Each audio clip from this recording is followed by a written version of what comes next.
I would like to see something like Hills. James T. Gifford, April 1835.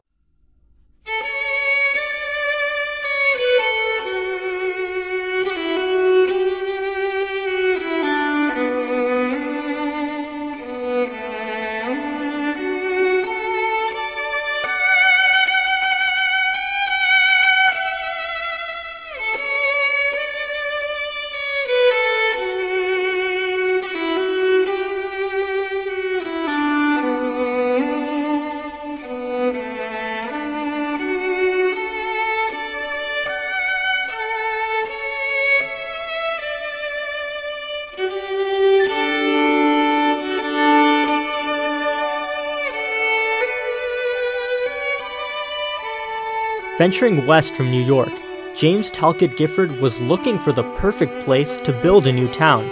His journey brought him to Illinois in 1835. "The Fox is the finest stream I ever saw," said Gifford, as he chose a crossing site on a direct line to Galena.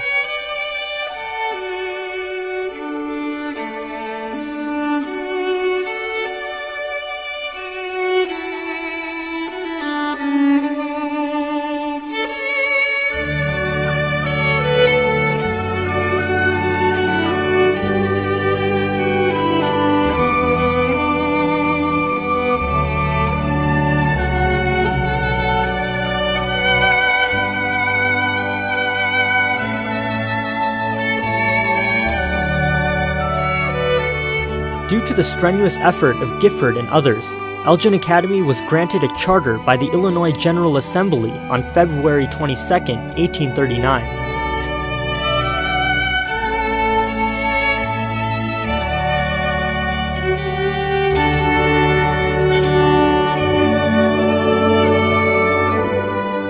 The times were too hard, and money was too scarce. E.C. Lovell, 1893. After the initial outburst of enthusiasm for the construction of a new school, reality set in. The Academy's founders were busy men, and farming, business, and family pursuits required much of their time. Currency and coin were also scarce, and transportation was difficult. During this decade, it was not uncommon for Elgin farmers to spend up to 5 days on a round trip to the Chicago markets.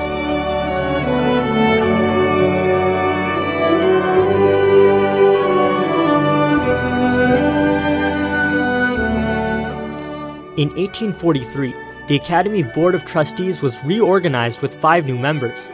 A prominent figure on this board was physician and dairy magnate Dr. Joseph Tefft. By 1854, Elgin's population was increasing and its citizens voted to become an incorporated city. The well-known Dr. Tefft was chosen by area citizens to be Elgin's first mayor. We must have the Academy, for Elgin needs it, and I promise you, gentlemen, to exert every energy to establish and maintain it. Later that year, the Academy Board of Trustees met again in yet another attempt to establish a school and elected Dr. Tefft as president. This time, though, they met with success and established the institution that exists today.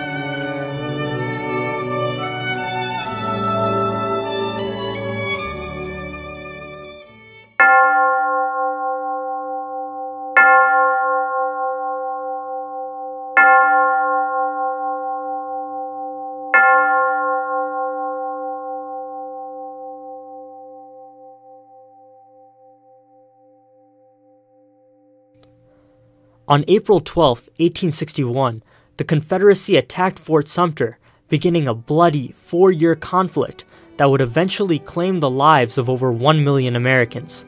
Elgin Academy would be a part of that brutal conflict, as 153 students, teachers, administrators, and trustees abandoned academic and civilian pursuits to fight for the Union. 19 of those men would never return.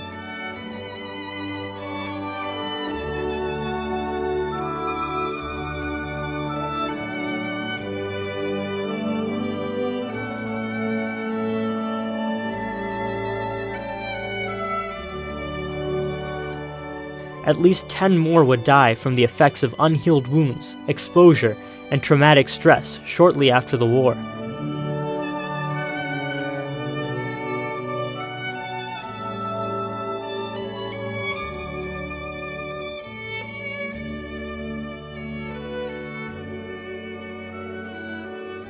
The 1863 Academy Catalog listed 2 courses of study for students. Completion of either the 6-year scientific course or the 5-year classical course allowed students to enter as juniors to any college in the West.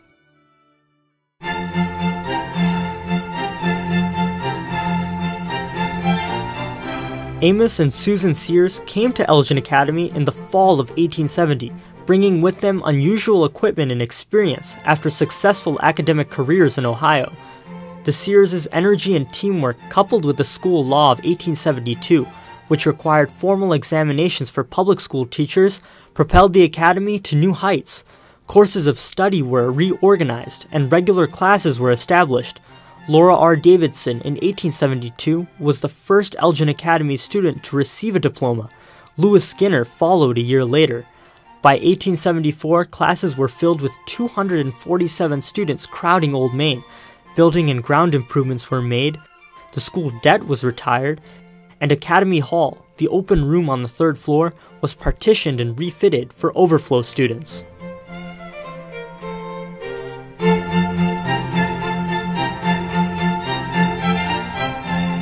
After 11 years of guiding the energy and progress of the school, Amos and Susan Sears departed.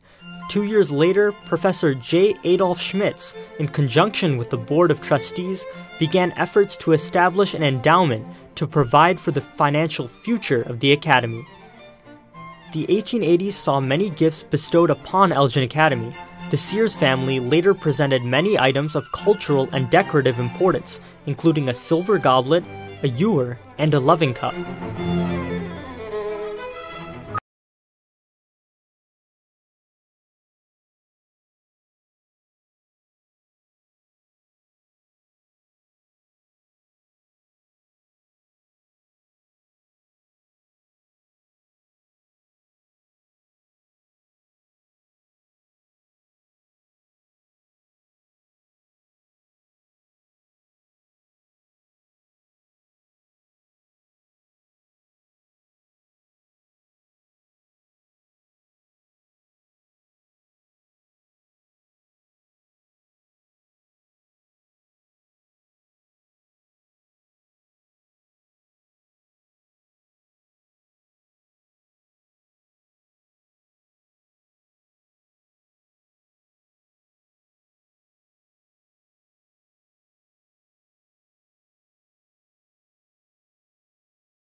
During a severe storm on August 17, 1911, lightning struck the cupola on the roof of Old Main, setting the building on fire.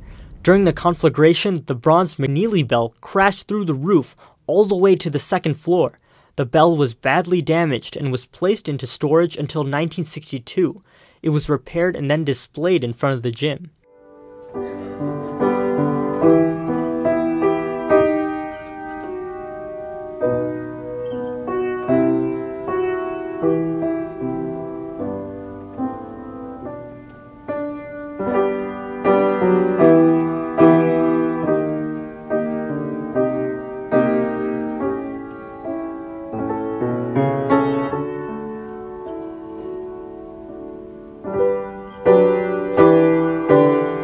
Bosworth, an EA alumnus, said, "The Academy is changing, taking the student beyond the limits of a high school education into the collegiate field.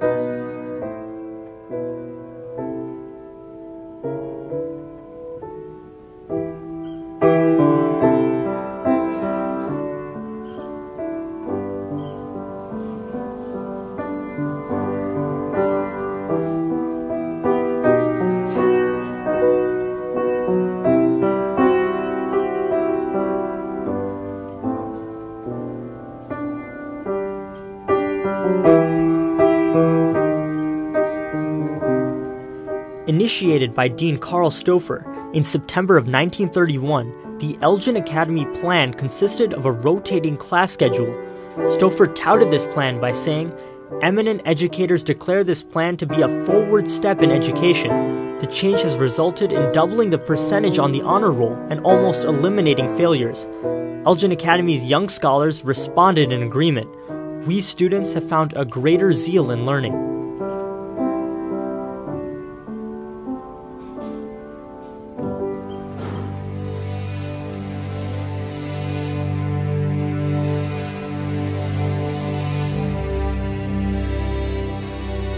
The war mobilized the academy as it did the nation. EA girls rolled bandages for the Red Cross, prepared packages and gift boxes for alumni stationed overseas, and organized a book drive for men in the Merchant Marine. Approximately 300 faculty and students served in the war effort. Sears Gallery participated in the war effort by hosting exhibitions of war posters, camouflage, and the works of Army illustrators.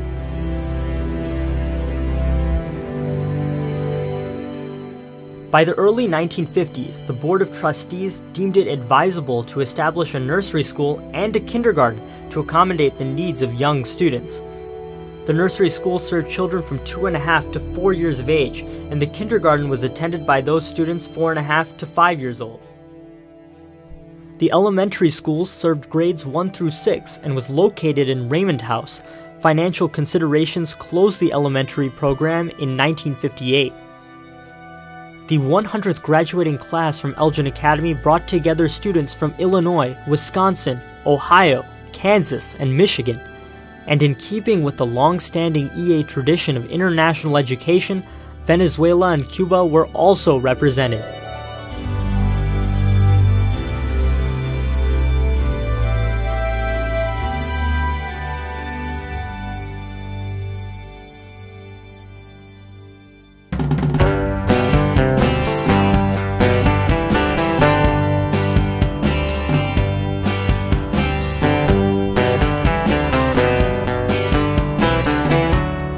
Since 1940, female boarding students had either lived off campus or in the bungalow or cottage. With the completion of a new girls' dormitory in 1962, North Hall became a major addition to campus. The next year, the gym was also reconfigured with a new addition. Some original portions of the building were demolished, leaving only the swimming pool and entrance. Louisville Hall had served the academy well since 1858. This building was demolished in the summer of 1962. Edwards Hall, constructed in 1969, is one of the more recent additions to the EA campus. Several homes were demolished to provide room for this latest learning center.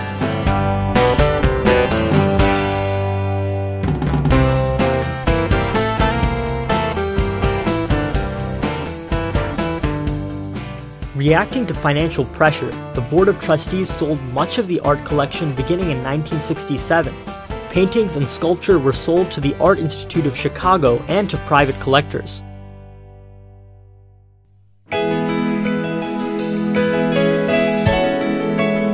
By 1971, the Academy served 225 scholars, almost equally divided between boarding and day students. A major policy shift was enacted 2 years later. The board elected to phase out the boarding program, resulting in a severe drop in enrollment. The fall semester opened with only 85 students, resulting in a financial loss for the school. Within a year, though, enrollment began to rise and a 6th grade was again added to the curriculum. By 1976, both academic and admission standards had been increased, and the school day was lengthened until 4 p.m. to accommodate mandatory fine arts and sports programs. Due to these and other elements, Business Week, in its December 11, 1978 issue, listed Elgin Academy as one of the most outstanding independent schools of the Midwest.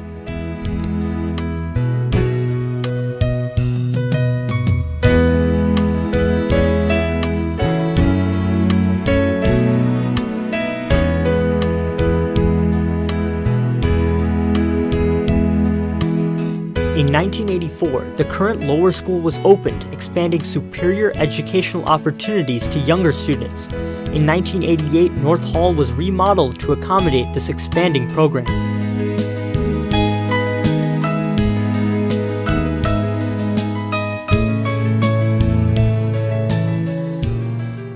Great strides were taken in the 90s with the adoption of the first strategic plan by the Board of Trustees in 1994. Academy students also continued a long tradition of service to the community by participating in public action to deliver shelter, commonly known as PADS, as well as other service projects.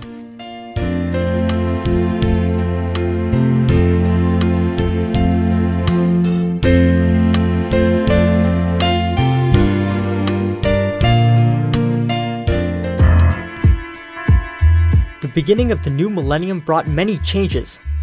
Enrollment climbed, the Academy endowment was on solid footing, and now included a permanent faculty compensation fund to enhance faculty salaries and professional achievement.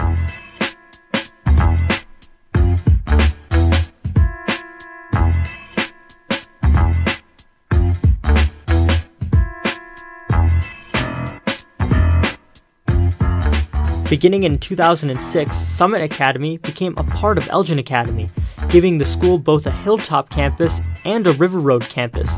The new Ryder Center for Media and Fine Arts was completed in the fall of 2008, combining both populations onto the Hilltop campus. Today, Elgin Academy embraces technology and learning and continues the focus on individual student development and nurturing with small class sizes and a high teacher-to-student ratio.